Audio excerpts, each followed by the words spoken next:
Well, what's different about my presentation, I'm Randy Smith, is that most everyone here tonight is going to talk about things that they want to improve upon or expand within the church. My presentation is going to be about something that we're going to mainly do outside the church. And the objective of our team has been to study how we could create, over a period of 3 to 5 years, a new worshiping community. It used to be that a parish or a congregation could build a church in a promising neighborhood, then throw open the doors and expect that the people will come.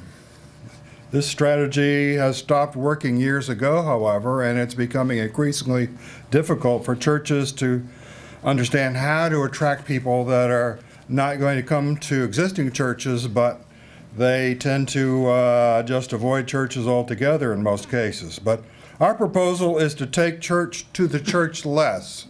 And the church-less is a new term that includes those that are on church lists but never really have anything to do with the church. And that's about 38% right now, and it's climbing pretty rapidly. So our proposal is to take the church to these folks, to their community, as opposed to trying to get them to come to our church. How do we achieve this? Well, 2 years ago, the PCUSA launched a program called the 1001 NWC Initiative to create 1001 new worshiping communities by 2022. This is a very well organized, it's a very well funded program, and it suggests that we start in a local church here by sending out team members into a selected neighborhood to begin the organizing process. The goal being to start a mission community where the needs are great. Some of our team that we establish over the next few months will relocate eventually to the neighborhood of our mission, and that way help improve the ongoing life and prospects of that church. Financial resources have been identified that will help initiate and sustain the program. Now, digress a moment to talk about the fact that Chris Mooney, he was a commissioner to the 221st General Assembly of our church in Detroit this spring, and on July 8th, he wrote to each of us with a letter about his observations and his thoughts about the General Assembly, and he told us that while there was fierce debate on the number of hot-button issues, that he heard the report on the 1001 new worshiping communities that in just 2 years had created 247 new worshiping communities that had been planted across the country. To celebrate this incredible movement of the Spirit, said Chris, we began tossing around the convention hall 247 red beach balls, each representing one of the NWCs that had been planted. Presbyterians can cut loose, he said. Chris continues in his letter, I'm excited that one of FBC's Transforming the Future teams will spend time studying the 1001 NWC initiative and discerning how God might be calling us to get involved. For just as God is not done with PCUSA, Chris says he's even more convinced that God is not finished with First Presbyterian Church. We have an important part to play in God's future for the church and for our city. And in conclusion, Chris wrote, now is the time for action and deepened commitment, for the Spirit is on the move. Hope abounds. Thank you, Chris, for those wonderful words of inspiration.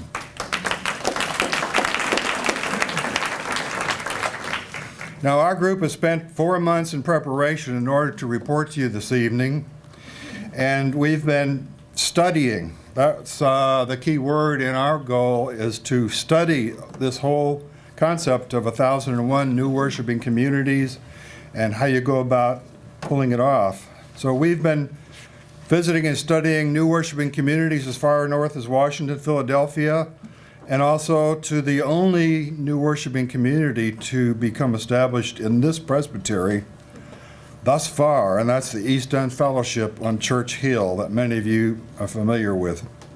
We've been trained by educators and experts and received a wonderful handbook that the church has come out that's got basically a follow the numbers guide to how do you establish a new worshiping community. And it's very specialized, it's very new, it requires skills that most of us don't have because we've been focusing on one church and the programs and the internal operations of that church. Well, we probably would find a recent seminary graduate who would likely be our leader, and we would expect to have activity in a new neighborhood to begin in late 2015 and early 2016. And during the first 6 months, we'll be looking to select the neighborhood and the mission project. It's not just about selecting a neighborhood to start a church up in, it's to start a mission community, and then beyond that, begin to install Christian and Christ-like models and to help teach the folks more about the Christian life. And we've got to start at a low level because many of them have had no exposure to Christianity. So just imagine that if we were to do any one of the following 6 things, if we could just imagine that if we could accomplish just one of these over the next few years, and I'm giving you just a flavor of the things that I've seen being done across the country that we could replicate here in Richmond. There's a lot of fertile territory. The harvest is plentiful, but the workers are few, is one of the points of scripture that we follow. But the first is to possibly create an enhanced music education program for one or more of Richmond's elementary schools. Understand the funding for music has been cut back dramatically. Number 2, organize an affordable preschool program in one of our impoverished neighborhoods. The kids are set way behind if they haven't had significant preschool by the time they get to kindergarten. Third is to organize a bicycle club for teens in a poverty-stricken neighborhood, provide a place for them to keep their bikes and teach them how to maintain them. Help the poor and unemployed by assisting them in the purchase of reliable automobiles so they can get to where the jobs are and where the higher paying jobs are that they cannot get to right now because they're reliant on bus service. Create a ministry for single moms in the Highland Park neighborhood using Boaz and Ruth as a gathering place. It's one possibility. Another, the last one I'm showing you, is to organize an after-school program for elementary students which would feature art education. We hope that you will enthusiastically support this initiative and it'll help spark your imagination on possibilities. Thank you very much.